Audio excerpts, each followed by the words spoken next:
नमस्कार विद्यार्थी मित्रों। पिछले लेक्चर में हम लोगों ने साझेदारी विषय प्रवेश के थियरी के विषय में चर्चा किया और उसको हमने समझने का और समझाने का प्रयास किया। और इस लेक्चर में हम साझेदारी विषय प्रवेश के छोटे प्रश्न जो वर्तमान बोर्ड की परीक्षा में आपके जो नियम है, सिलेबस है, उसके अनुसार और पेपर स्टाइल के अनुसार सेक्शन सी में आता है 3 नंबर का। तो ये आपको छोटे प्रश्न बहुत ही महत्वपूर्ण है और तुम्हारे किताब में पृष्ठ संख्या 30 और प्रश्न नंबर 3 में छोटे प्रश्न 11 दिए हुए हैं। अगर आप इसे अच्छी तरह तैयार कर लेते हैं तो आपको ये 3 नंबर बोर्ड में जो प्रश्न आता है ये आपको मिलना ही मिलना है, उसमें किसी भी प्रकार की कोई शंका नहीं रखना है। लेकिन ये 11 प्रश्न आपको समझ में आना चाहिए, बहुत ही सरल हैं और हमने बहुत ही सरल ढंग से समझाने का प्रयास भी किया है और उम्मीद करते हैं आप लोग उसको सीखेंगे और समझेंगे और समझने के बाद यह प्रश्न आपको फिर अपने अनुसार उसको हल भी कर लेना है। अब हम शुरू करते हैं। तो आपका पृष्ठ संख्या 30 पर प्रश्न नंबर 3, उसका पहला प्रश्न आप देख रहे हैं स्क्रीन पर। एक साझेदार पेढ़ी में प्रति मास के अंत में समान रकम का आहरण करता है।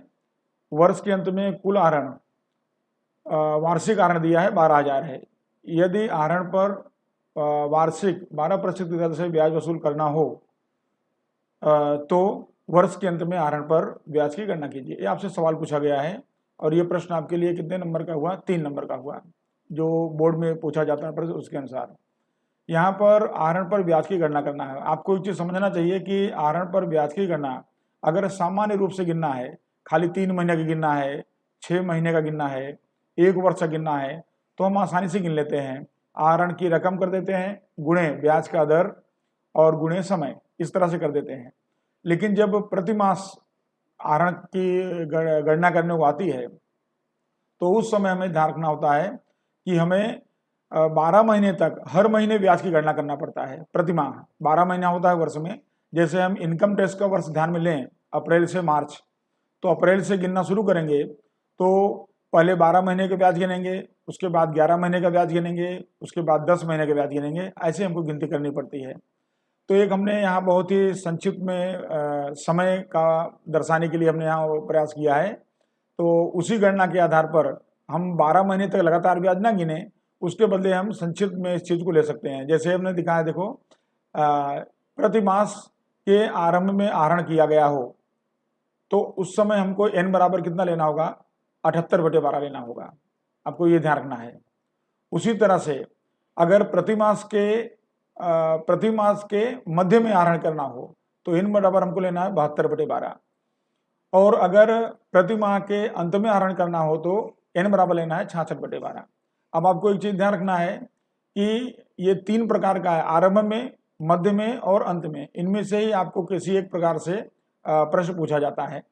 तो अब हम इस सवाल में देखेंगे तो यहाँ पर आपको दिखाई देगा पहली लाइन में कि प्रति मास के अंत में ऐसा बोला गया है।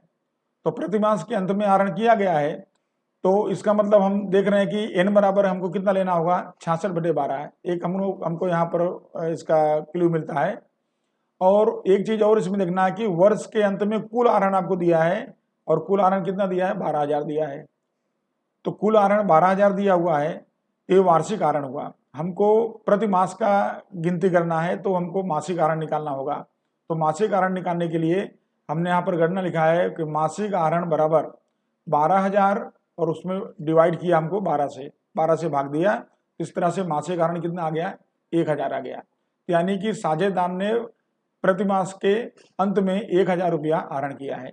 तो इतनी चीज हमको समझना है, एक तो मासिक आहरण और दूसरा समय n।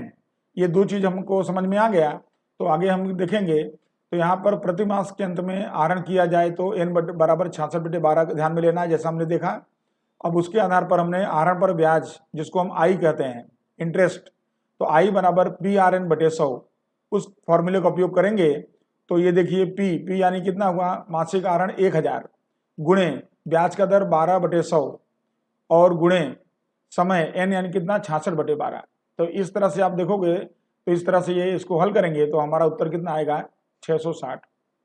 तो 660 रुपया साझेदार ने आहरण का ब्याज उसको चुकाना होगा। ये आपकी ये गणना हुई, बहुत ही सिंपल गणना है। इस आधार पर आप कोई भी सवाल कर सकते हो, खाली आपको परिवर्तन कहाँ पर होगा, एक तो मासिक आहरण आपको जानना चाहिए, दूसरा आपको देखना है कि प्रति माह के आरंभ में आहरण हुआ है तो n बदल देना है, मध्य में है तो उसके लिए n 72/12 ले लेना है, और अंत में है तो जैसा अभी आपने लिया 66/12। तो इस तरह आप कोई भी सवाल आहरण का ब्याज से संबंधित जो प्रति मास के आहरण होगा तो आप कोई भी सवाल कर सकते हो अगर इसको आपने समझ लिया है तो। अब इस सवाल को आप प्रैक्टिस करोगे स्वाध्याय में और कर लेते हो तो आपको ये सवाल अच्छी तरह समझ में आ जाता है।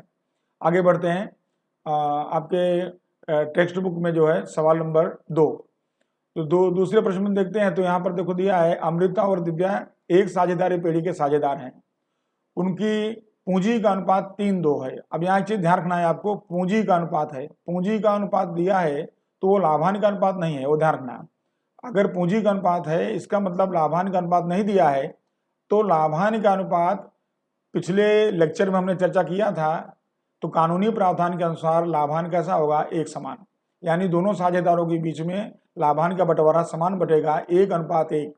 ये आपको खास ध्यान रखना, ये 3:2 आपको ध्यान में लेना नहीं है क्योंकि ये पूंजी का अनुपात है। आगे अमृता को उसका कमीशन, अब एक चीज यहाँ और देखिए जरा, अमृता को कमीशन घटाने के बाद के शुद्ध लाभ पर 8% कमीशन दिया जाता है। ठीक, तो यहाँ आप जब देखेंगे तो यहाँ पर कमीशन घटाने के बाद शुद्ध लाभ पर 2 बार कमीशन आया, देखिए एक कमीशन यहाँ दिख रहा है और फिर से देखो दूसरा कमीशन यहाँ दिख रहा है। तो कमीशन घटाने के बाद के लाभ पर उसको कमीशन दिया जाता है, ऐसा आपको सूचना दिया गया है। तो वर्ष के अंत में यदि पेढ़ी का लाभ इसमें दिया है 96,876 हो तो अमृता को कितनी रकम मिलेगी। तो एक साझेदार को आपको रकम, अमृता को कमीशन भी देना है और उसका हिस्सा निकालना है, इतनी गणना करनी है। इसको हम सिंपली 4 स्टेप में सवाल कर सकते हैं। इसको थोड़ा समझते हैं जरा कमीशन के बारे में। इसमें तो कमीशन के बारे में इस तरह गणना करते हैं, अगर आपको दिया हो कि कमीशन घटाने के पश्चात के लाभ पर कमीशन, अगर ऐसा आपको दिया है तो उसके लिए आपके लिए सूत्र है कमीशन बराबर लाभ गुणे, यानी दिया गया लाभ जो होगा, दिया गया लाभ गुणे कमीशन का प्रतिशत जो भी हो, और बटे में डिवाइड करना है उसको 100 प्लस कमीशन का प्रतिशत।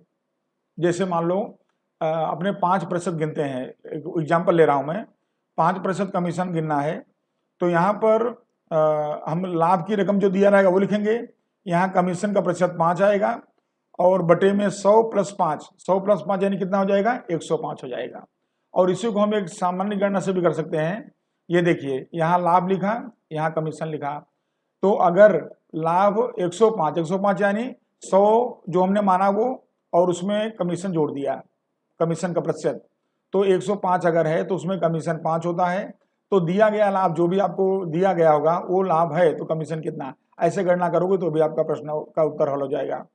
तो इस तरह सूत्र से करो अथवा इस तरह से गणना कर सकते हो। दूसरा एक आपको कमीशन गिनने को आता है कि शुद्ध लाभ पर कमीशन की गणना। ये देखिए यहाँ लिखा है शुद्ध लाभ पर कमीशन की गणना। शुद्ध लाभ पर कमीशन की गणना करनी हो तो सूत्र बदल जाता है। क्या बदल जाता है, तो देखिए कमीशन बराबर शुद्ध लाभ गुणे कमीशन का प्रतिशत बटे 100। ठीक, अब ये देखो ये दोनों में आपको क्या अंतर दिखाई दिया, इसके अंदर आप देखोगे तो उपरोक्त में खाली जो बटे में है, भाग में है 100 प्लस कमीशन का दर है, यहाँ बटे में खाली क्या दिया है, यहाँ पर बटे में खाली 100 दिया है, यहाँ कमीशन का दर ऐड नहीं होगा, बस यही अंतर होगा। इस तरह से अगर शुद्ध लाभ पर कमीशन गिनना हो तो बटे में 100, और अगर कमीशन घटाने के पश्चात के लाभ पर कमीशन गिनना हो तो बटे में 100 प्लस कमीशन का प्रतिशत यानी 105। ये आपको मैंने एक एग्जाम्पल के रूप में दर्शाया। अब चलते अपने प्रश्न पर। अब अपना प्रश्न देखो, यहाँ पर सबसे पहले अमृता का कमीशन, यहाँ हमने देखा कि कमीशन घटाने के बाद के शुद्ध लाभ पर कमीशन देना है, तो जैसा हमने पीछे सूत्र में देखा कि हमको 100 में कमीशन का प्रतिशत जोड़ना पड़ेगा, तो उस सूत्र के अनुसार दिया गया लाभ गुणे कमीशन का प्रतिशत बटे में 100 प्लस कमीशन का प्रतिशत, ये सूत्र लगाया। तो दिया गया लाभ हमको किताब में दिया है 96,876, सवाल में दिया गया है, गुणे यहाँ पर कमीशन जो है 8% इसका है, तो हमने यहाँ पर 8 लिखा बराबर। और यहाँ आपको थोड़ा ध्यान रखना, मिस्टेक हुआ है यहाँ पर 108 होना चाहिए, ये जो 102 लिखा गया है 108, यानी कि 96,876 गुणे 8 बटे 108, तो इस तरह से ये 108 होना चाहिए। तो इस तरह इसको हल करेंगे तो ये रकम आएगी 7176, इसको हल करने पर। तो इस तरह से 176 जो रकम आई, ये रकम ये कमीशन हुई अमृता की, साझेदार कमीशन। तो ये स्टेप नंबर 1, पहला स्टेप हमने क्या निकाल लिया, कमीशन निकाल लिया है। जरा इस चीज को ध्यान रखेंगे अपने, ये जो हमने यहाँ पर निशान किया है ये 102, तो 102 यानी कितना आपको गिनना, उसको 108 गिनना है, क्योंकि 100 में 8 जोड़ेंगे 108 होगा। तो कमीशन आया 7176 आया। अब दूसरा स्टेप देखो, दूसरा स्टेप है कमीशन के पश्चात का लाभ, यानी कि वितरण पात्र लाभ जिसको हम कहते हैं। तो उसमें क्या करना होगा, कुल लाभ कितना दिया था 96,876 बराबर, उसमें से कमीशन ये जो हमने निकाला 7176 उसको माइनस कर दिया तो 89,700 आ गया। तो 89,700 वितरण पात्र लाभ हुआ। इसको साझेदारों में बांटते हैं। तो हमको अमृता का लाभ निकालना है, तो देखो नीचे लिखा है अमृता का हिस्सा, तो उसको हमने समान भाग, आपको समझाया था, यहाँ पूंजी का अनुपात दे रखा है, ये देखो पूंजी का अनुपात है, और हमको क्या करना है, लाभांश निकालना है। तो लाभांश, जब पूंजी का अनुपात है तो लाभांश समान हिस्से में बंटेगा, क्योंकि लाभांश का अनुपात दिया नहीं है, तो समान हिस्सा हमने दिया। तो दो साझेदार हैं तो 1:1, यानी कितना हुआ 1/2 या दूसरा भाग। तो ये देखो कुल लाभ कितना हुआ वितरण पात्र 89,700, उसमें दूसरा भाग किया तो 44,850 आया। तो ये अमृता को लाभ में हिस्सा मिलेगा। अब आप देख सकते हो कि अमृता को एक तो ये कमीशन मिलेगा कितना 7176, 7176, और दूसरा उसको मिलेगा ये लाभ, उसका हिस्सा वो मिलेगा 44,850। तो इस तरह से ये प्राप्त होगा। तो अमृता को प्राप्त कुल रकम हुआ अमृता का हिस्सा और प्लस कमीशन। तो अमृता का हिस्सा है 44,850 और उसका कमीशन है 7176, 7176, और कुल मिला के कितना मिलेगा उसको, ये रकम आ गई 52,026। इस तरह से अमृता को कमीशन सहित लाभ जो मिलेगा 52,026 मिलेगा। तो आपको ये 4 स्टेप ध्यान रखना है। पहले कमीशन निकालना है, कमीशन के बाद वितरण पात्र लाभ निकालना है, वितरण पात्र लाभ निकल जाए तब साझेदार का हिस्सा दे देना है, जो भी उसका अनुपात हो उसके अनुपात में, और उसके बाद साझेदार को हिस्सा और उसका कमीशन जोड़ के सब रकम बता देना। तो कितना स्टेप हुआ, 4, 1, 2, 3 और 4 स्टेप में सवाल पूरा हो गया आपका। तो ये 3 नंबर का आपका प्रश्न कंप्लीट होता है इस तरह से। इसको आप अच्छी तरह से 1-2 बार देखेंगे और समझेंगे और फिर इसी के साथ सवाल करेंगे तो आपको तुरंत समझ में आ जाएगा। अब चलते हैं अगले प्रश्न पर। अगला प्रश्न है स्वाध्याय में सवाल नंबर है 3। सवाल नंबर 3 के अंदर आपको यहाँ बताया गया है विस्मय, अभिजीत, कुणाल 3 साझेदार हैं, तीनों का अनुपात है 3, 2, 4, ये 3 अनुपात। लाभांश बांटने वाले साझेदार हैं। मैनेजर को उसका कमीशन देने के बाद बढ़ते लाभ का 10% कमीशन देना है। अब यहाँ देखो सवाल उल्टा हो गया है, यहाँ पर 10% कमीशन देना है बढ़ते लाभ का, मैनेजर को कमीशन देना है। आगे सूचना देता है कि एक साझेदार जो अभिजीत है, तो अभिजीत के भाग में 30,000 का लाभ आता है, यानी अभिजीत को 30,000 लाभ मिलता है, तो मैनेजर की कमीशन की गणना करिए। अब आपको इसमें ध्यान रखना है, भले आप दिया बढ़ते लाभ तो दिया है, लेकिन इसमें कमीशन नहीं आया, क्योंकि यहाँ पर लाभ आपको दिया ही नहीं है। आपको दिया है एक साझेदार का लाभ, जो वितरण पात्र लाभ होगा। अगर सबका निकालोगे आप तो आपको क्या मिलेगा, वितरण पात्र लाभ मिलेगा, उसमें कमीशन नहीं है। तो यानी जो लाभ निकलेगा तो आपको यहाँ 10/110 नहीं चलेगा, यहाँ पर आपको 10/100 की गणना ही करनी पड़ेगी, क्योंकि इसके अंदर आपको कमीशन समाया नहीं है, क्योंकि आपको लाभ ही नहीं दिया। यहाँ पर खाली एक साझेदार का लाभ दिया, उस पर से आप वितरण पात्र लाभ निकाल सकते हो, जैसे लाभ बांटा गया होगा। अब देखते हैं आगे समझते हैं। तो मैनेजर को कमीशन घटाने के बाद के बढ़ते लाभ यानी वितरण पात्र लाभ, देखो यहाँ मैंने लिखा हूँ वितरण पात्र लाभ पर 10% कमीशन देना है। तो वितरण पात्र लाभ निकालने के लिए हम क्या करेंगे, तो यहाँ पर पहले तो अनुपात समझेंगे हम। अनुपात यहाँ समझिए जरा, यहाँ से ये अनुपात है 3, 2, 4। अनुपात कैसे निकाला जाता है, तो 3, 2, 4 है, 3 और 2 कितना हुआ 5, और 5 और 4 कितना हुआ 9। तो इन तीनों संख्याओं का टोटल 9 हुआ, तो जो टोटल आए वो सबके हर में रख देने का। हर अंश आप जानते होंगे, पिछली कक्षाओं प्राइमरी में पढ़े होंगे सब लोग। तो देखो जैसे 3/9, 2/9, 4/9, ये तीनों का अनुपात माना जाएगा। तो यहाँ मैंने देखो लिखा है विस्मय का कितना लिखा है 3/9, अभिजीत का 2/9, ठीक है, और उसके बाद कुणाल का 4/9। तीनों का हमने हिस्सा लिख दिया है। और 9 कहाँ से आपको मालूम पड़ गया है कि हमने ये अनुपात में जो संख्या दी है उसको हम टोटल कर लिया है। तो जितना टोटल आया सबके नीचे बटे में 9 कर दिया। अब उसमें से हमको एक साझेदार अभिजीत है, उसका हमको लाभ दिया गया है और किसी का लाभ दिया नहीं गया है। तो देख लो अभिजीत का हिस्सा 2/9 है, तो 2/9 पर हमको दिया गया है 30,000। अब आपको एक गणना समझनी चाहिए, ये जो 3/9, 2/9, 4/9 ये सब हुआ, तो इसमें ये कैसे हुआ, तो ये एक भाग में से इसका बंटवारा किया गया है। आप ऐसे सिंपली मानोगे तो एक भाग में से ही हिस्सा दिया जाता है, तो एक भाग में से 3/9 इसका हुआ, 2/9 इसका हुआ और 4/9 इसका हुआ, और जब आप इनको जोड़ोगे तो एक ही आएगा। कैसे? क्योंकि ऊपर का जोड़ भी वही आने वाला है, 3, 2, 5, 4, 9, 9/9 बराबर 1। तो इस तरह से हमेशा ध्यान रखना कि आपको अनुपात का जो या प्रमाण जो भाग दिया होगा वो हमेशा एक से ही निकालने का। इसलिए देखो हमने यहाँ पर एक संख्या लिखा है, देखो तो एक का मतलब यही हुआ, एक कहाँ से आया, तो जो भी भाग होगा वो एक पर से निकाला जाएगा। तो इसके मैंने वो गणना किया है। यहाँ माना कि वितरण पात्र लाभ बराबर कितना रुपया माना हमने 1, तो यहाँ हमने एक टाइटल लिया भाग और दूसरा दिया हम टाइटल वितरण पात्र लाभ।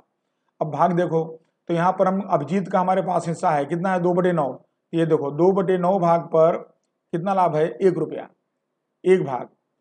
तो अगर 30,000 अभिजीत को मिलता है तो फिर लाभ कितना होगा, तो इसकी कैलकुलेशन कर लेंगे। तो वितरण पात्र लाभ बराबर हो गया 30,000 गुणे 1, और ये 2/9 था तो क्या हो गया 9/2 हो गया, जैसे आपको गणना आती है उसके अनुसार पर, और फिर इसको हल करोगे तो 1,35,000 आ गया।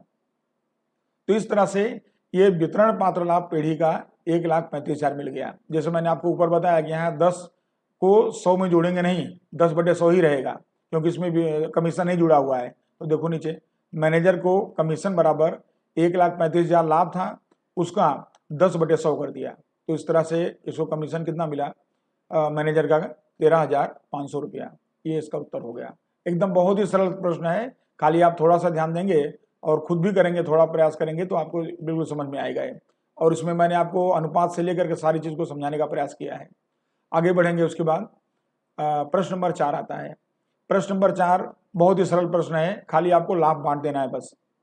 तो अब यहाँ पर राजकुमार, कौशिक और शर्मा, इनके लाभांश का वितरण का अनुपात है, ये देखिए 15, 10 और 9, ये इनका अनुपात है 15:10:9।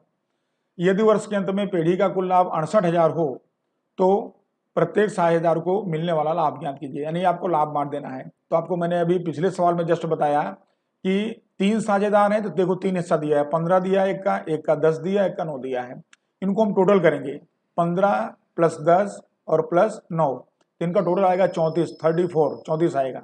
अब देखिए नीचे यहाँ पर साझेदार का नाम लिखा हमने राजकुमार, कौशिक और शर्मा, ठीक। उसके नीचे भाग देखो निकाला हमने, तो मैंने कितना बताया, टोटल कितना आया था 34 आया था।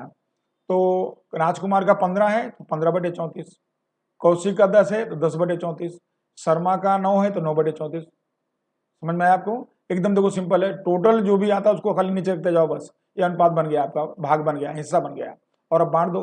ये देखो लाभ का वितरण किया, तो लाभ के वितरण में देखो राजकुमार को कुल लाभ पीढ़ी का कितना है 68,000, तो 68,000 में कितना भाग देंगे 15/34 देंगे, तो कितना मिलेगा उसको 30,000।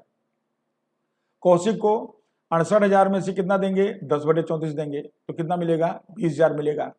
और शर्मा को 68,000 में कितना देंगे 9/34 देंगे, और कितना मिलेगा उसको 18,000। इस तरह से कुल लाभ 68,000 को हमने बांट दिया 3 भाग में, एक को 30,000 मिला, एक को 20,000 मिला और एक को 18,000 मिला। इस तरह बहुत ही सिंपल सवाल है, और इसमें आपको जो है लाभ को बांट करके दर्शा देने का है।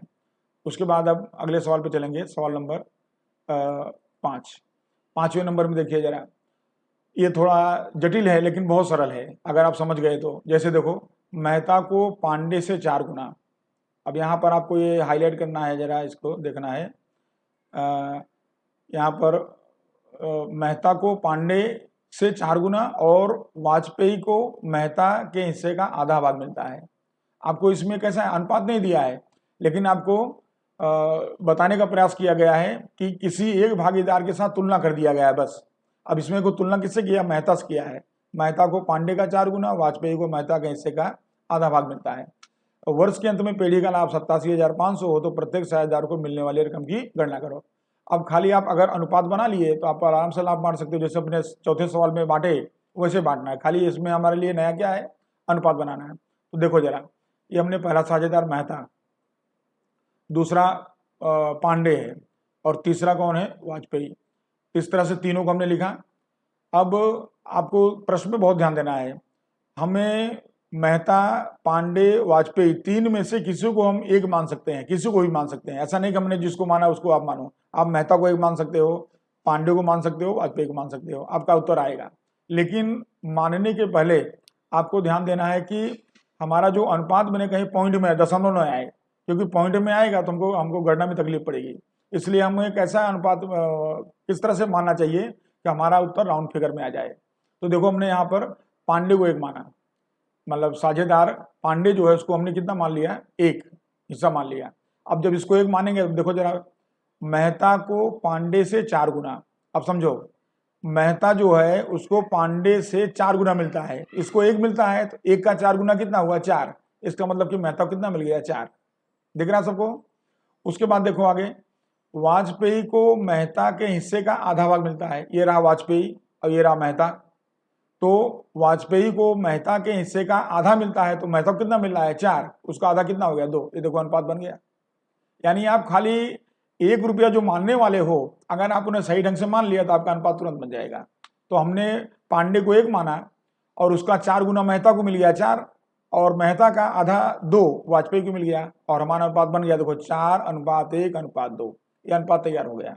अब जो हम काम पीछे करते थे सवाल में चौथे में, वही फिर करना है। 4, 1 5 और 2 7, सबके नीचे कितना आने वाला है, 7।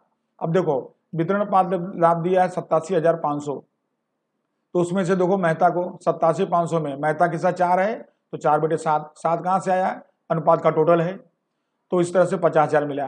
पांडे को 87,500 है, उसमें कितना मिला, 1/7, क्योंकि उसका हिस्सा 1 है और टोटल नीचे 7 रख दिया हमने, तो उसको मिल गया 12,500।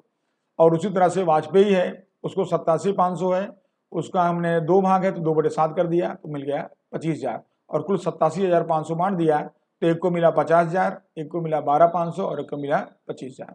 इस तरह से बहुत ही सरल ढंग से आपको मैंने समझाने का प्रयास किया, और आप अनुपात बना लिया तो इस तरह से आप इजीली इसको बांट सकते हो। अब आता है प्रश्न अगला, 6ठा नंबर। प्रश्न नंबर 6 में आप देखेंगे तो इसमें शीला, सुरभि और संकेत 3 साझेदार हैं, और इनके साझेदारी पीढ़ी में रुपया 1,35,000 का लाभ हुआ है। उसको इन्होंने 3-2-3 के प्रमाण में बांटने के बदले भूल से 2-1-3 में बांट दिया है। अब यहाँ मिस्टेक हो गई है, इनको बांटना चाहिए था वास्तव में कितने से, 3-2-3। अब आपको मैं समझा दूं, 3-2-3, 3-2-5-3 8, 3/8, 2/8, 3/8, ऐसा उनको बांटना था। इन्होंने बांटा कैसा है, इन्होंने बांट दिया है इसको बांट दिया इन्होंने 2-1-3, तो 2-1-3 और 3-6, 2/6, 1/6, 3/6, ऐसा इन्होंने बांट दिया है। तो भूल सुधारने के लिए पूंजी खाते में क्या असर देनी होगी। अब देखो इसके लिए अपने एक टेबल बनाते हैं। एक तो विवरण का कॉलम हो गया, दूसरा 3 साझेदार हैं तो शीला, सुरभि और संकेत। उसके बाद हमने पहले सही अनुपात लिया है। सही अनुपात क्या था, 3-2-3। आपको समझ में आ रहा होगा कि 3/8, 2/8 और 3/8, इस तरह से। ये शीला को 50,625 कैसे मिला होगा, कैसे आएगा, तो ये जो आप देख रहे हो 1,35,000, तो 1,35,000 में हमने 3/8 का गुना किया तो आ गया 50,625। ठीक, सुरभि को 1,35,000 में 2/8 का गुना कर दिया तो 33,750 आ गया। संकेत को 1,35,000 में ये देखो 3/8 का गुना कर दिया, 50,625 आ गया, जैसे शीला का आया था।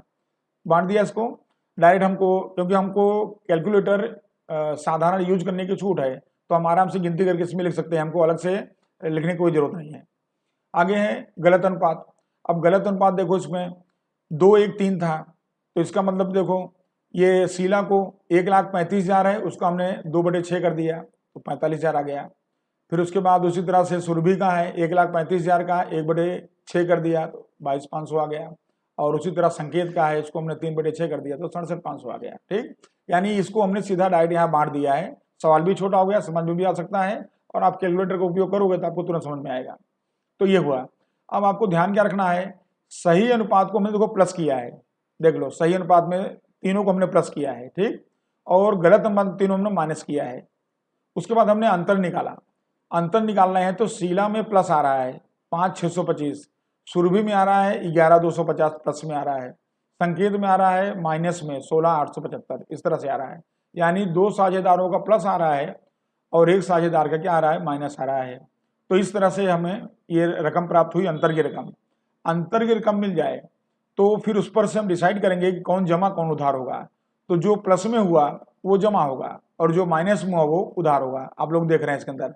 अब परीक्षा में आपने गणना कर दिया, लेकिन आपको प्रविष्टि कंपलसरी लिखना है, क्योंकि यहाँ पूछा गया है भूल सुधारने के लिए पूंजी खाते क्या असर देनी पड़ेगी। तो इसका मतलब आपको प्रविष्टि लिखना पड़ेगा। तो देखो मैंने प्रविष्टि लिखा भूल सुधार की।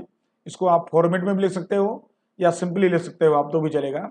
जैसे देखो संकेत के पूंजी या चालू खाते उधार, चालू खाता हमने ऑब्लिक करके लिखा है क्योंकि कई बार क्या होता है कि स्थिर पूंजी खाता है तो चालू खाता बनाना पड़ता है, तो इसलिए हमने दोनों दर्शा दिया है। तो संकेत के पूंजी या चालू खाते उधार अमाउंट वहां पर अंतर की रकम है 16,875। शीला के पूंजी या चालू खाते जमा 5625 यानी 5,625 और सुरभि के पूंजी या चालू खाते जमा हो गया 11,250। अपने रोजनामचा में किताब में यहाँ लिखा होगा शीला के पूंजी चालू खाते का, सुरभि के पूंजी चालू खाते का, इस तरह लिखा रहेगा। तो हमने उस तरह से जो है इसको जमा करके लिख दिया है। तो ये आपका सवाल पूरा हो जाता है। तो यहाँ नहीं आपको एक गणना करनी पड़ी और दूसरा यहाँ पर उसकी प्रविष्टि करनी पड़ी। ये भी सवाल बिल्कुल सिंपल है। आपको दिमाग में हर सवाल की स्टाइल, हर सवाल की पद्धति आपको समझते जाना है और वही खाली आपको रकम चेंज हो जाएगी, साझेदार का नाम चेंज हो जाएगा और फिर वही सवाल आपको पूछा जाएगा। अगर आप इतना कर पा रहे हो तो आपको कोई तकलीफ होने वाली नहीं है। आप आराम से कितना भी सवाल गिन सकते हो इसके ऊपर से। अब आगे चलते हैं और प्रश्न नंबर आपका है 7। प्रश्न नंबर 7 में देखेंगे तो यहाँ पर दिया है राम, रहीम और यीशु 3 साझेदार हैं। साझेदार की और 1, 4, 16 के दिन उनकी पूंजी क्रमशः दिया है। देखो तो राम की पूंजी कितनी बताइए, यहाँ पर राम की पूंजी 60,000 है, ठीक। और रहीम की पूंजी 40,000 है, यीशु की पूंजी 50,000 है। तो तीनों साझेदारों की पूंजी दे दिया है। वर्ष के अंत में लाभ का वितरण करने के बाद मालूम पड़ा कि पूंजी पर 6% ब्याज गिनना रह गया है। यहाँ पर पूंजी पर ब्याज दिया नहीं गया है, तो भूल सुधार की प्रविष्टि लिखो। अब यहाँ भी भूल सुधार की प्रविष्टि करना होगा। तो हम इसको एक टेबल बना के समझेंगे। पहला कॉलम विवरण का और दूसरे में तीनों का नाम राम, रहीम और यीशु। अब आपको एक चीज यहाँ ध्यान रखना है कि साझेदारों को पूंजी का ब्याज दिया जाए तो पूंजी का ब्याज देने से क्या होगा, साझेदार को पूंजी का ब्याज जब देंगे तो कौन चुकाएगा, पीढ़ी, और पीढ़ी चुकाएगी तो लाभ में कमी होगी। यहाँ पर ब्याज नहीं गिना गया है, यानी साझेदारों को अधिक लाभ मिल गया है क्योंकि उसमें से ब्याज घटा नहीं पूंजी का।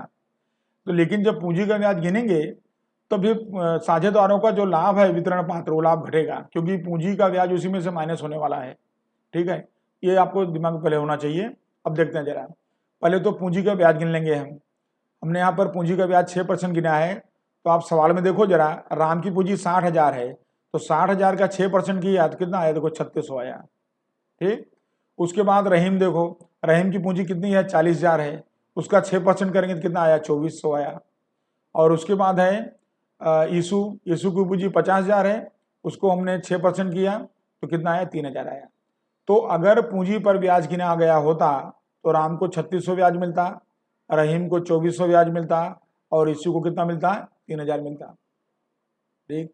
अब क्या हुआ, जब ये ब्याज इनको मिलता तो ये लाभ में कमी होती। कितनी कमी होती, जितना ब्याज देना पड़ता। कितना ब्याज दिया गया तो देखो जरा, 3600, 2400 और 3,000, तीनों को जोड़ेंगे तो कितना हो गया, ये देखो मैंने लिखा है 9,000। यानी कि अगर इनको ब्याज दिया जाएगा तो 9,000 की कमी होगी लाभ में। तो हमने यहाँ लिखा पूंजी पर कुल ब्याज 9,000 रुपया से लाभ में कमी होगी। तो 9,000 कम का इनका जो लाभ मिला है वो 9,000 घट जाएगा। अब 9,000 तो कुल घटेगा ना, लेकिन प्रत्येक भागीदार कितना घटेगा। तो यहाँ पर आप सवाल में देखो कहीं पर लाभांश का अनुपात नहीं दिया है कि भाई इनके कौन से अनुपात में भागीदार हैं, साझेदार हैं। तो अगर लाभ का अनुपात नहीं है तो कैसा हिस्सा होगा, समान, यानी ये लोग समान हिस्से में साझेदार हैं। तो हमने 9,000 के 3 भाग कर, 3 भागीदार ने 3 भाग कर दिया, तो 3 भाग किया तो प्रत्येक को कितना कितना आया, 3,000 आया। तो यानी सबका, राम का लाभ कितना घटा, 3,000 घटा, रहीम का लाभ 3,000 घटा, यीशु का लाभ कितना घटा, 3,000 घटा। तो इस तरह से ये 2 कॉलम आपको समझना है। अब अंतर की रकम देखो जरा, अगर पूंजी का ब्याज दिया जाएगा तो राम को 3600 ब्याज मिलेगा और उसका लाभ घटेगा कितना, 3,000 घट जाएगा, तो भी राम को फायदा कितना हुआ, 600।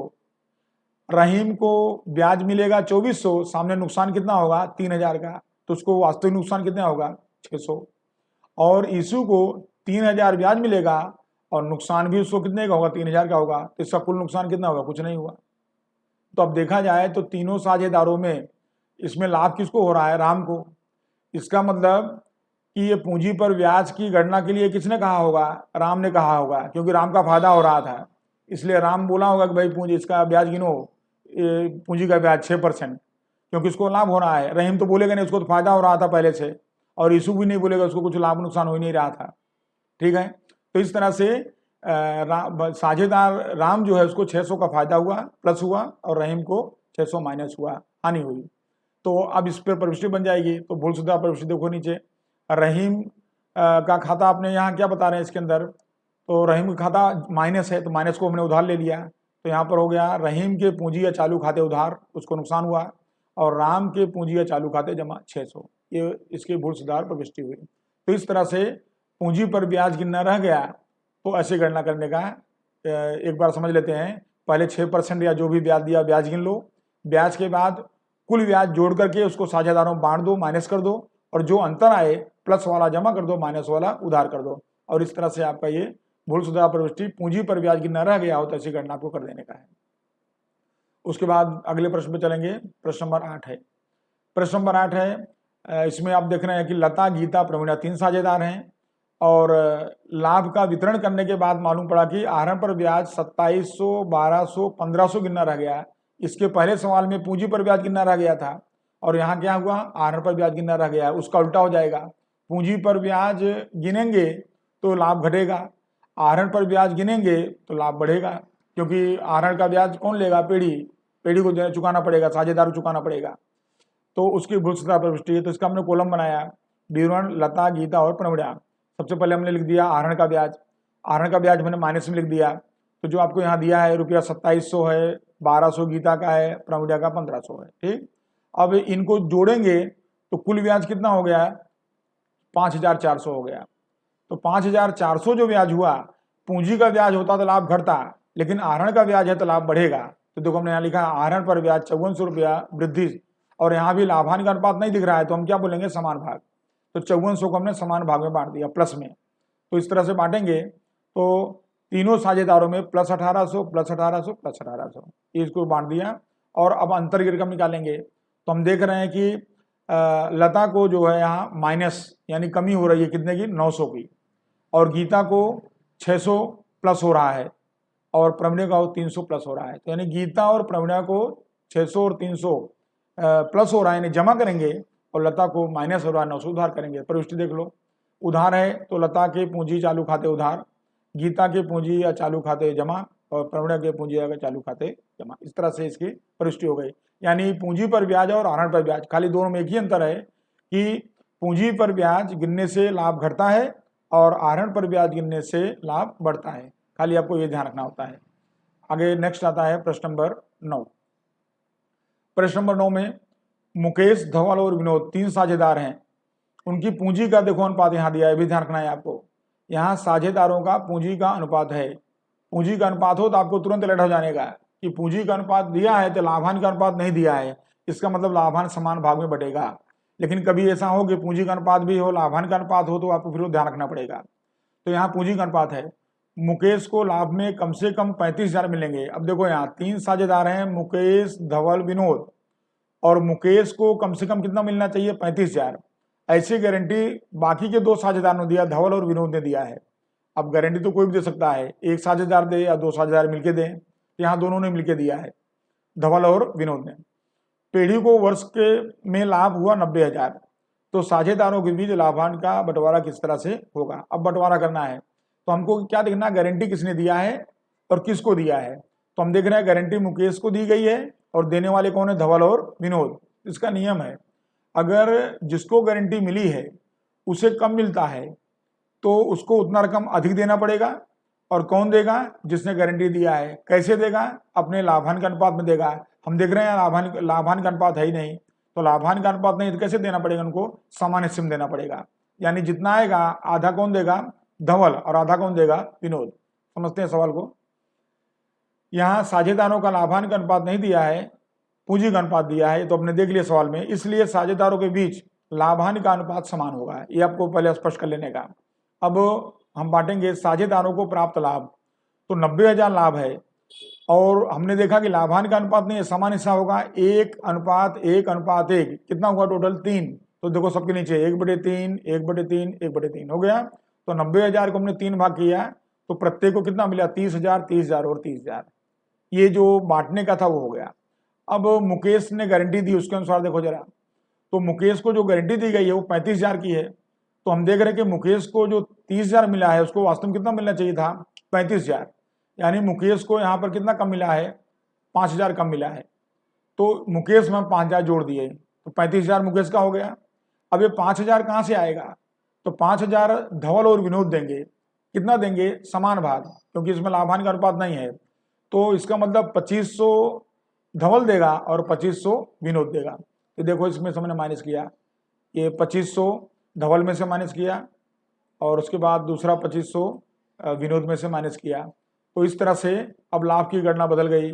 पहले तीनों को 30,000 मिलता था, अब देखो मुकेश को मिल रहा है 35,000, धवल को मिल रहा है 27,500, विनोद को मिल रहा है 27,500। मुझे पूरा विश्वास है आपको अच्छी तरह समझ में आ गया होगा। आगे चलते हैं उसके बाद प्रश्न नंबर 10 पर। प्रश्न नंबर 10 में देखो बहुत ही बढ़िया सवाल है और ऐसा सवाल ही आपको बोर्ड में आना चाहिए। तो इस प्रश्न में देखो जरा, रघुवीर की अंतिम पूंजी 80,000 है, जिसमें चालू वर्ष के आहरण रुपया 12,500 तथा लाभ का रुपया 17,800 कसर दी गई है। यानी इस 80,000 में दो चीज का प्रभाव दिया गया है, आहरण 12,500 का और लाभ 17,800 का असर दी गई है। प्रारंभ की पूंजी पर 6% की दर से ब्याज आपको पूछा गया कितना होगा। तो अब वैसे भी हमको जानना चाहिए कि हम प्रारंभिक पूंजी पर ही ब्याज गिन सकते हैं, अंतिम पूंजी पर ब्याज कभी गिना नहीं जाता है। तो अंतिम पूंजी गिनने के लिए पर से प्रारंभिक पूंजी हमको गिनना पड़ेगा। तो हमने कक्षा 11 में वार्षिक हिसाब सीखा था, तो वहाँ हम लोग वार्षिक हिसाब के पक्की तलपट के दायित्व पक्ष में लिखते थे पूंजी प्लस पूंजी का ब्याज, पूंजी का लाभ और माइनस आहरण, ऐसा हम करते थे और इस तरह से अंतिम पूंजी आती थी। और यहाँ पर तो अंतिम पूंजी दिया था, हमको उल्टा चलना पड़ेगा, जो चीज प्लस होती थी उसको माइनस करना है, जो माइनस होती थी उसको प्लस करना है। तो यहाँ देखो हमने लिखा है प्रारंभिक पूंजी बराबर अंतिम पूंजी, आहरण माइनस होता था देखो प्लस किया, प्लस आहरण, और लाभ प्लस होता था देखो माइनस किया, खाली उल्टा कर दो बस। तो प्रारंभिक पूंजी बराबर अंतिम पूंजी प्लस आहरण माइनस लाभ। अब इसको हम जब हल करेंगे तो अंतिम पूंजी 80,000 दिया है, आहरण 12,500 दिया है और लाभ कितना दिया है 17,800 दिया है। इनको जब हम हल करेंगे, आपके पास तो कैलकुलेटर है तो उसके द्वारा हल करोगे तो आपको कितना रकम मिल जाएगी 74,700 मिल जाएगा, ये रकम आ गई। तो ये कौन सी पूंजी आ गई, प्रारंभिक पूंजी आ गई। अब प्रारंभिक पूंजी पर से आपको जितना परसेंट चाहिए उतना परसेंट ब्याज गिन दो। यहाँ हमको सवाल के अंदर बोला कि भाई 6% ब्याज गिनो, तो 6% ब्याज गिनेंगे तो देखो यहाँ गिना हमने, पूंजी पर ब्याज बराबर प्रारंभिक पूंजी 74,700 गुणे 6/100 कर दिया, तो पूंजी का ब्याज आ गया 4,482। देखो आपका सवाल नंबर 10 देखते ही पूरा हल हो गया और आपको समझ में भी आ गया अच्छी तरह से। आगे बढ़ते हैं प्रश्न नंबर 11। प्रश्न नंबर 11 थोड़ा टेढ़ा है लेकिन आप ध्यान से समझोगे तो सीधा है। कैसे है वो देखो जरा, ए बी और सी समान साझेदार हैं। आपको पहले ईमानदारी से बोल दिया इसने कि समान इसके साझेदार हैं, घुमाया नहीं है पूंजी का अनुपात दे करके, या दिया भी है तो आपको बता दिया है। तो ए बी सी समान हिस्से के साझेदार हैं, उनकी कुल पूंजी है 4,50,000। पूंजी का अनुपात आपको दे रखा है, तो पूंजी कौन से अनुपात में है 1:3:2। आपको तुरंत समझ में आ जाना चाहिए, 1:3:2 का मतलब हुआ 1 + 3 + 2 बराबर कितना हो गया 6, 1/6, 3/6, 2/6, तुरंत दिमाग में आ जाना चाहिए। ये इनका पूंजी का अनुपात हुआ। पीढ़ी पूंजी पर वार्षिक 9% ब्याज चुकाती है। साझेदार सी को पूंजी के ब्याज सहित 73,500 मिलते हैं, तो साझेदार ए और बी को ब्याज सहित कितना मिलेगा, कितना रुपया मिलेगा, ये आपको ध्यान रखना है। तो सबसे पहले तो हम क्या करेंगे, टेबल बना करके इसको भी समझेंगे अच्छी तरह से। यहाँ हमने विवरण बना दिया, साझेदार ए, साझेदार बी, साझेदार सी, तीनों साझेदार हो गए। अब पहले हम पूंजी को डिवाइड कर देंगे। 1:3:2 मैंने बताया आपको, 1/6, 3/6, 2/6, कुल पूंजी कितनी बताया था 4,50,000। ये 4,50,000 पूंजी जो है इसको हम बांटेंगे। तो देखो ए को कैसे बांटेंगे, 1/6, 4,50,000 गुणे 1/6 करेंगे तो ये देखो 75,000 आएगा। फिर 4,50,000 गुणे कितना करेंगे 3/6 करेंगे तो कितना आएगा 2,25,000 आएगा। फिर 4,50,000 गुणे 2/6 करेंगे तो कितना आएगा 1,50,000 आएगा। तो ये तीनों साझेदारों को हमने पूंजी बांट दिया। तीनों में जो पूंजी संयुक्त थी अब हमने उसको अलग अलग कर दिया। अब अगले स्टेप में जाते हैं, पूंजी का ब्याज गिनते हैं। तो पूंजी पर ब्याज कितना परसेंट गिनना है? 9। तो 9% जब ब्याज गिनेंगे तो देख रहे हैं कि ए को कितना ब्याज मिलेगा? 75,000 का 9% करेंगे तो कितना होगा? 6,750। उसी तरह से बी को 2,25,000 का 9% करेंगे तो 20,250। सी को 1,50,000 का 9% करेंगे तो कितना होगा? 13,500। तो पूंजी का ब्याज ये आपको अच्छी तरह समझ में आ गया होगा। पूंजी को कैसे बांटे, उसका ब्याज कैसे निकाले। अब अगला स्टेप देखते हैं। अगला स्टेप हमको दिया है कि एक साझेदार सी को, ये देखो आपको दिया है 73,500 मिले, ये आपको ध्यान रखना है। खाली एक साझेदार का दिया है तो आपको क्या करने का, ये जो हमने कोष्टक बनाया है इस कोष्टक में खाली सी का टोटल कर देने का है। बराबर, ये देखो ये सी का टोटल कर दिया तो 73,500 हो गया। बराबर, अब 73,500 हो गया तो देखेंगे यहाँ पर कि सी में पूंजी 150 है, ब्याज 13,500 है, टोटल 73,500 है। इसका मतलब डिफरेंस कितना आएगा? इसका डिफरेंस आएगा 60,000 आएगा। बराबर, तो जो डिफरेंस आएगा, क्योंकि पूंजी आ गया, पूंजी का ब्याज आ गया और पूंजी का ब्याज से कुल रकम आ गई, तो बचा क्या? लाभ बचा खाली। तो इसका मतलब जो 60,000 डिफरेंस आया है, ये 60,000 साझेदार सी का क्या मिल गया? लाभ। आपने सीधा एक झटके में निकाल लिया इसका लाभ। तो ये देखो यहाँ हमने लिखा है वितरण पात्र, ये वितरण पात्र लाभ में इनका जो मिला वो 60,000 हुआ। तो अब यहाँ हमने समान हिस्सा, क्योंकि ऊपर देखा हमने कि यहाँ लिखा भी है ABC समान हिस्से के साझेदार हैं। तो जब सी को लाभ 60,000 हुआ तो बी को कितना होगा? 60,000 होगा। ए को कितना होगा? 60,000 होगा। तो मालूम पड़ गया। अब क्या करो, खाली पूंजी का ब्याज और लाभ जोड़ दो। तो पूंजी का ब्याज और लाभ जोड़ोगे तो 20,250 और 60,000 कितना हो गया? 80,250। इसका देखो 67,50 ब्याज हो गया और 60,000 लाभ हो गया, 66,750 हो गया। और सी का दिया है 13,500 इसका ब्याज हो गया और 60,000 इसका लाभ हमने निकाल दिया, तो 73,500 इसको मिल गया। तो इस तरह से ये जो अंतर है 73,500 हमारे पास कितना रुपया खाली था? 13,500 था। तो 13,500 को 73,500 माइनस किया तो कितना अंतर आ गया? 60,000। ये 60,000 जो आया वही हमको लाभ मिल गया और लाभ को हमने अच्छी तरह से उसमें बांट दिया। यानी एक साझेदार के लाभ पर से सबका लाभ निकाल लिया। और अगर यहाँ समान हिस्सा नहीं दिया होता तो हम प्रत्येक को अनुपात के अनुसार इसको अलग अलग जो भी लाभ मिलता लाभ लिख करके जोड़ देते इस तरह से। तो इस तरह से आपका ये प्रश्न नंबर 11, जिसके अंदर एक साझेदार के लाभ पर से अन्य साझेदारों का लाभ निकाल करके और पूंजी पर ब्याज की गणना करके उसमें से हमने प्लस कर दिया। तो इस तरह से आपका ये प्रश्न नंबर 11। तो कुल प्रश्न नंबर 3 में 1 से 11 प्रश्न हैं। इसके लिए मैंने बहुत ही अधिक प्रयास किया आपको समझाने का, जितना मुझसे हो सकता था। और अगर आप भी मेरे ही जितना प्रयास करके इसको सीख जाओगे तो मेरा ये मेहनत जो मैंने परिश्रम किया है वो काफ़ी सफल हो जाएगा। और आपको बोर्ड में 3 नंबर जो मिलना है वो अभी से आपको नोट कर लेना है, आपको 3 नंबर मिल जाएगा। क्योंकि आपको ये प्रश्न इसी तरह से आने वाला है, इसमें कोई चेंज होने वाला नहीं है। खाली आपको रकम भले चेंज हो जाएगा या साझेदार का नाम चेंज होगा, इससे कुछ अलावा चेंज होने वाला नहीं है। धन्यवाद, नमस्कार।